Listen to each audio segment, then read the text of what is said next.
मेघनाद के मृत्यु के बाद सुलोचना के साथ क्या हुआ, आइए जानें। सुलोचना कौन थी? सुलोचना वासुकीनाग की पुत्री थी और लंका के राजा रावण के पुत्र मेघनाद की पत्नी थी। लक्ष्मण के साथ एक भयंकर युद्ध में मेघनाद का वध हुआ।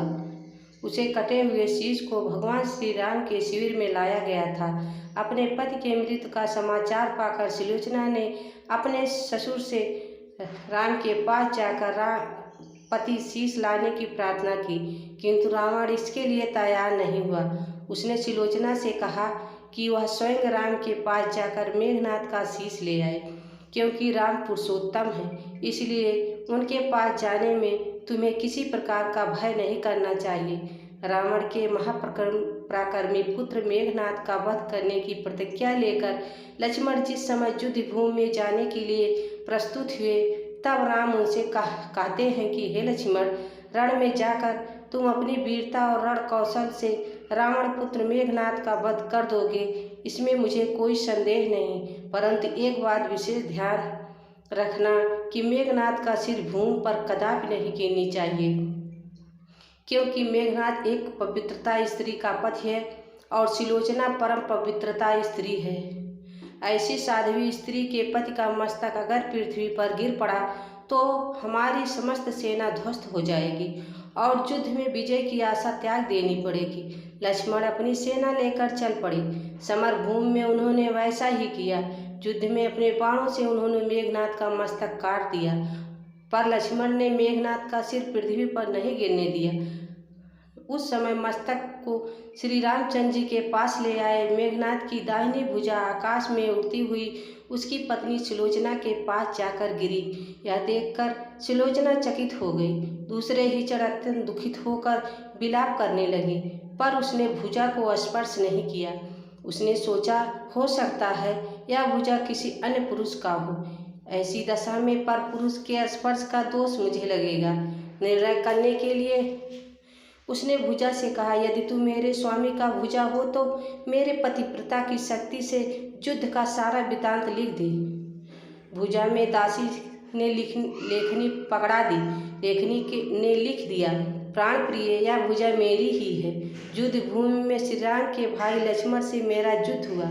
लक्ष्मण ने कई वर्षों से पत्नी, अन्न और निद्रा छोड़ रखी थी। वे तेजस्वी तथा समझ दैवी गुणों से संपन्न हैं। संग्राम में उनके सामने मेरी एक ना चली। अंत में उन्हीं के बाणों से मेरी मृत्यु हो गई। मेरा सिर श्री राम के पास है। पति की भुजा लिखित पंक्तियां पढ़ते ही सुलोचना व्याकुल हो उठी।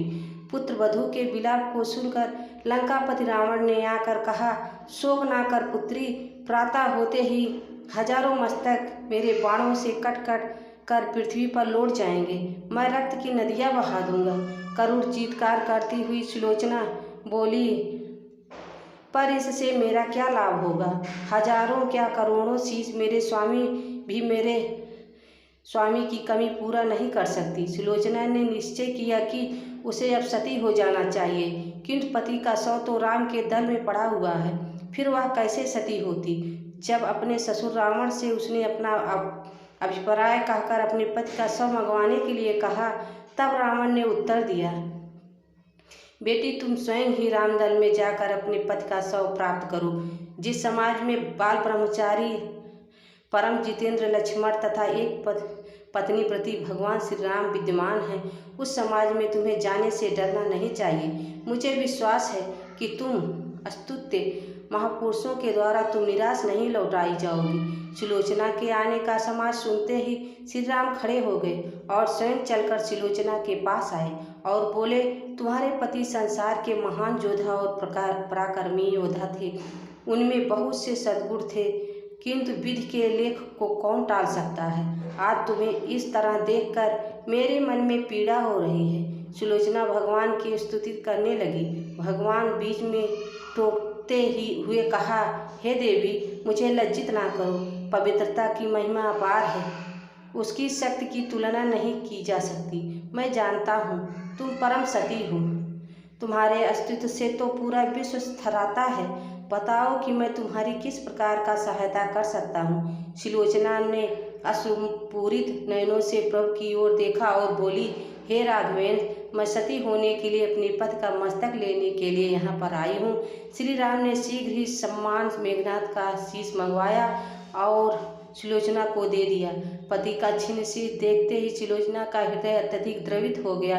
उनकी आंखें बड़े जोरों से बरसने लगी।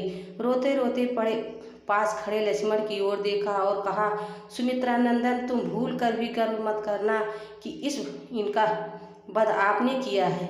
मेरे स्वामी को धराशायी की शक्ति विश्व में किसी के पास नहीं थी। यह तो दो पवित्र स्त्रियों का भाग्य था। आपकी पत्नी की पवित्रता है और मैं भी पति चरणों में समर्पित रखने वाली उनकी अन्य उपासिका हूँ। पर दुर्भाग्य से मेरे पति एक पवित्र नारी का अपहरण करने वाले पिता का अन्न खाते थे और उन्हीं के लिए युद्ध में उतरे थे। इसी से मेरे स्वामी परलोक सिधारे।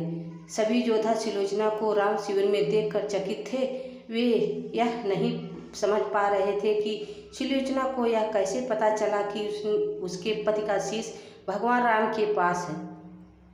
जिज्ञासा शांत करने के लिए सुग्रीव ने पूछ लिया कि यह बात उन्हें कैसे ज्ञात हुई कि मेघनाथ का सिर श्री राम के शिविर में है। सुलोचना ने स्पष्टता से बता दिया, मेरे पति की भुजा से उड़ती हुई मेरे पास चली गई थी। उसी ने लिखकर मुझे बता दिया। व्यंग भरे शब्दों में सुग्रीव बोल उठे, निष्प्राण भुजा यदि लिख सकती है तो फिर यह कटा हुआ सिर भी हंस सकता है। श्री राम ने कहा, व्यर्थ बातें मत करो मित्र, पवित्रता के महानता को तुम नहीं जानते।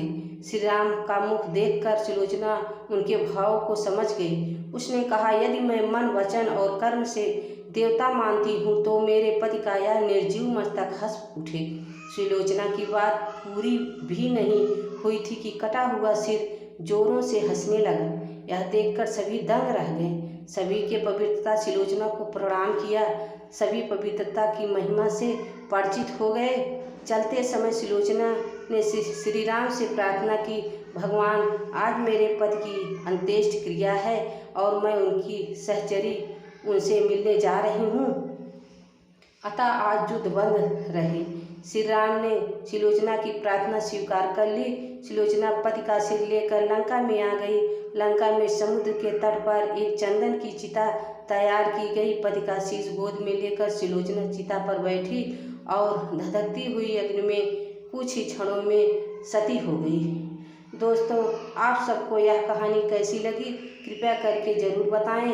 वीडियो पसंद आई हो तो लाइक करें और ऐसे ही और बहुत ही सारी कहानियाँ कथाओं को सुनने के लिए चैनल को सब्सक्राइब करें, ज़रूर करें। धन्यवाद।